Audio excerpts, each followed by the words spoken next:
How do we know when we're doing enough in life? Is there a gauge which tells us that this is as far as you can go in whatever you want to achieve? Let's talk success for a change. Like, how do you know if you are reaching the position which you are reaching? Because we have this intel in our heads where we tell ourselves that we're doing the best that we can. But when you reflect or when you look at life again, it does not show the best of what you feel like you're doing. How do you get to a point where you get to understand that you have exhausted everything you have to get there?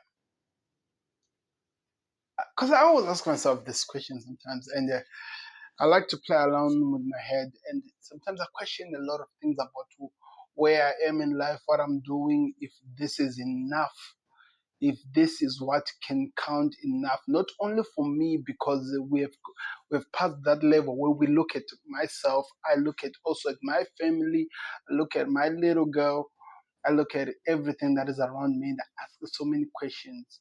Am I doing enough for her? Maybe for me, it could be the best I can, but is it enough for her? Because, ladies and gentlemen, life is about asking those tough questions, challenging yourself a bit, pushing yourself to the limit where we have never really reached, or where you need to reach sometimes for you to acquire that thing you call success or whatever you want to achieve in life. I think that's what life and that's what life is about, and that's what's the most important thing about life. Because if we don't ask ourselves those questions, then oh my God, we are doomed as people. If we don't ask ourselves the question, then we find ourselves trapped in this world we live in. 90% of the people in the world, maybe 85, maybe, but I have sincerely, I really think it's 90% of the people in the world are living a life in which they're not happy with who they are, what they are doing, and where they are going. That's scary. Who they are, what they are doing, and where they are going. Don't even get me think about the past, because some of the people are literally holding on to the memories which passed, which were of the past. So, how do you get yourself to the person you want to be? How do you become the person you hope and pray every single day and night to be? How do you get there?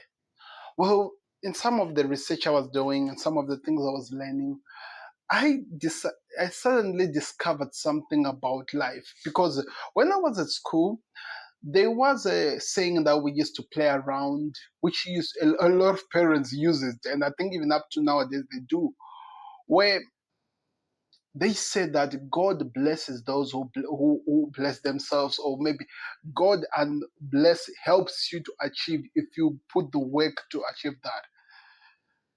So, in other words, it was literally my parents trying to tell me that yes, you may pray, yes, you may fast, yes, you may seek the Lord, but also you need to put your own input, because you can't tell me that when Lord give you this life and put you into this world, that you have dominion all over this world. You are also going to rely on Him to literally guide and set up everything you have to do in life. God, one thing that I had, and this was Miles Munro saying it, and he said, the interesting thing that God does is this: He never reveals everything about your life. He reveals an image of what your future looks like. And in that revelation of that image, you are able to see what your future look like. But how do you get there? That's where the question is. Because even when you go to the Bible, Joseph had a dream leading and ruling a lot of people. It was a dream. That's everything that every single one of us are holding in our brain. We all have a dream. Bravo, you've achieved life. We have a dream. We've seen how our future looks like. But what are we doing to achieve that future that we've seen? Because so many people ends on the seeing of the dream, then continue living their normal lives. Because for, for the vision that the Lord gives you, there is a plan which you have to follow through to go to the vision. So how do you get to the vision without going through the plan? That's the question that I ask myself. Are we doing enough? Because I'm sure every single one of us have a plan, but now, because life keeps happening, because you keep growing up, you keep getting up, there's now a family involved. There's now people involved who are literally dependent on you.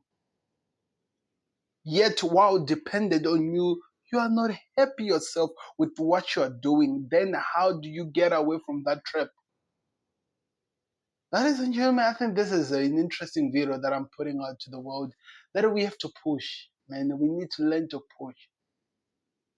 We need to learn to push, because if Joseph had to go through the fact that his brothers had to throw him into the deep, sold him to become a prince, sold him to become to one of the people who was going to Egypt, and they threw him, and he ended up getting arrested because he was getting any way of success. The anointing was speaking. He found himself put in prison. Then somehow he was promoted to who he was. None of us would have ever believed it, because we love these happily ever after stories. But guess what? The plan to get to happily ever after, it's never as easy as we see it. It's never really as easy as we see it. There has to be a journey. There need to be a journey. And that journey is never going to be fair. It's not going to be easy. None of the things we do in life is easy. And sometimes I think we need to look at ourselves in the mirror and actually say, okay, I have to accept fate, and I have to accept the reality that this is where I am. But this is the plan that the Lord has placed in front of me to get to that vision He showed me. Because if I'm going to sit around and hope and wait, I will literally die without ever achieving what I was meant for in this world. I will literally die without ever fulfilling the promises or the gift or everything that the Lord has placed upon me to actually achieve. Because that reminds me of the parables of the talents, that some were given the gifts, and as they were given the gifts, some decided to go bury it down and hope that, and waited unto the Lord to give it. Some people decided to actually work on it, and in working on it, it produced results. So what am I talking about here?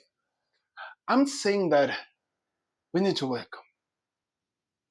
I'm saying that I think it's now time we stop saying that, no, the Lord's got us, or it's now time for people to stop only blaming the evil things or the evil spirits or whatever that is happening that is stopping them from reaching, or blaming other people for your failures in life. I feel like it's time for you to look at yourself in the mirror and you say, okay, I have this that I need to do. I've seen it and I believe this is meant for me. How do I get there? What is my first step? What is my plan? How am I going to get to the point that I've been promised on, the point or the place which the Lord has set up for me to be somebody different? How do I get myself there? And in doing so, you should be willing to go through the muddy dust. You should be willing to go through the debts. You should be willing to go through you need to be stormed on. Become a servant so that you can rise as a king, because that's what you are, a king. But a king is never going to be realized every single time blaming other people for why your life is not successful. I haven't seen kings like that. Never. In fact, I don't think I will ever. We need to wake up, because 2025, most of you, if you look at the day you were born and you try to count years, you can't even believe that you have lived this long and what you have to show for it. Oh, I have that person who was the mother of my child, and I have baby number 2 there, I have everything. But what do you have when you fall dead right now? What are the people in your life gonna remember you for? Because somebody told me that you died twice in life, and what this man was trying to tell me, you die first when you're physically dead, and secondly, the second death is interesting, when your memory lives in people's lives.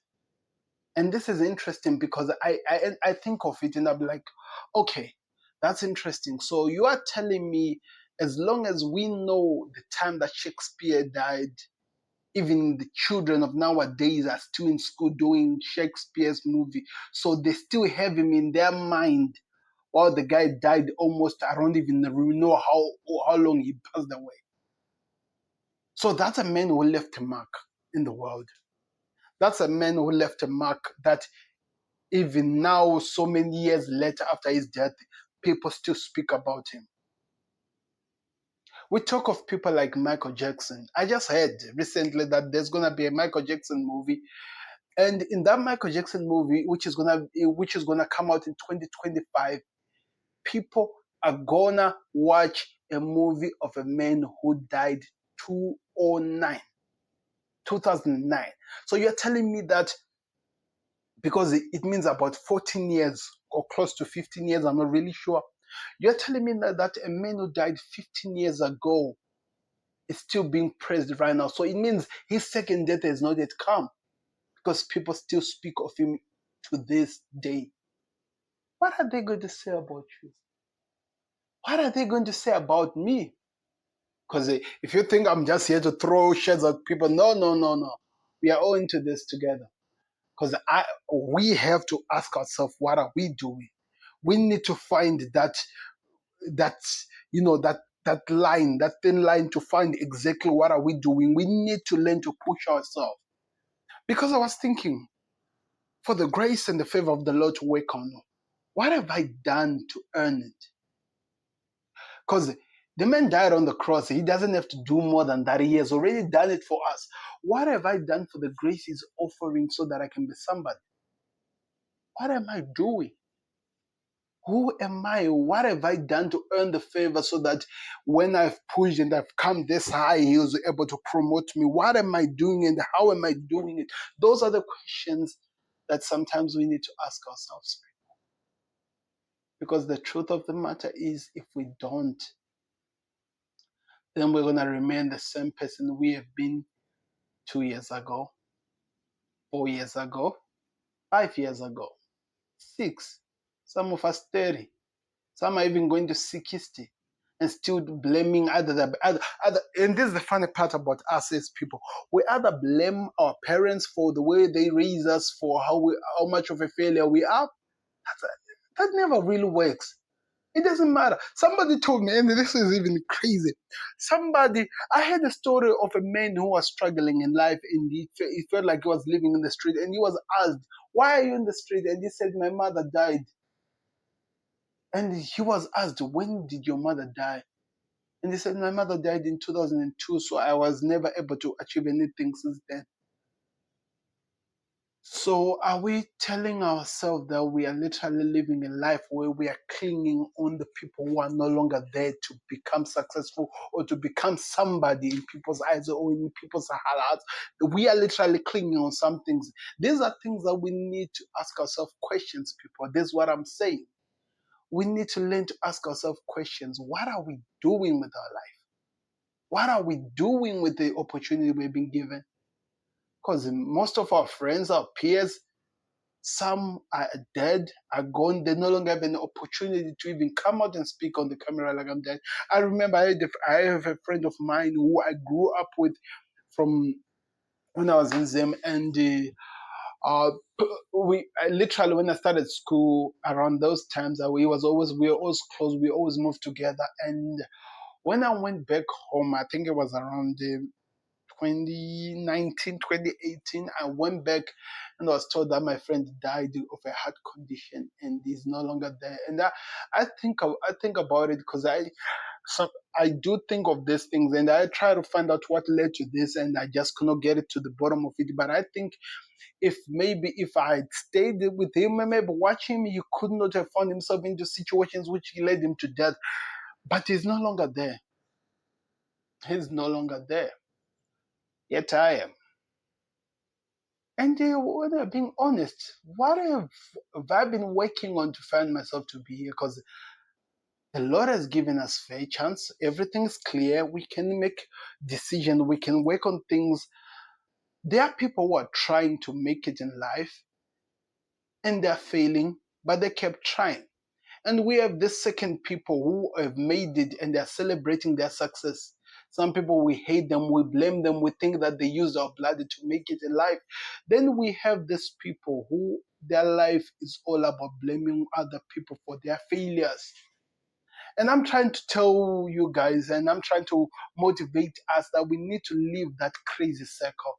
It's time for us to get out of those situations and try to rise to become who we were meant to be, and not look at other people in the eye and say that the reason why I'm here is because somebody took my opportunity, or because my country is terrible, because the president is not making it easy. We need to look at yourself in the face and say, what do we need to do to make this work? So I'm making this video today so that when things becomes difficult for me, I rewatch this thing. When things become difficult for me, I have to sit down and rewatch this thing again until I make it. That's what I'm saying. And I'm hoping that you do so too. Find this as a way to pick you up, to push you up, to remind you that whenever it hurts, you're doing it because you are meant for more than you see. You had a vision, you've seen what you can do, you've seen what has been set in front for you, and you're gonna fight together, because that's what we have to do, fight together. So if you want to watch this, you can go check it out on my true YouTube channel. It's also gonna be on Facebook as well as on TikTok, wherever you watch us from. Thank you, and let me hear your thoughts in the comment section. What you think about this phase of moment that I'm in my head right now? Interesting. I'm hoping that it gives you the energy it is meant to give me to work hard. Peace.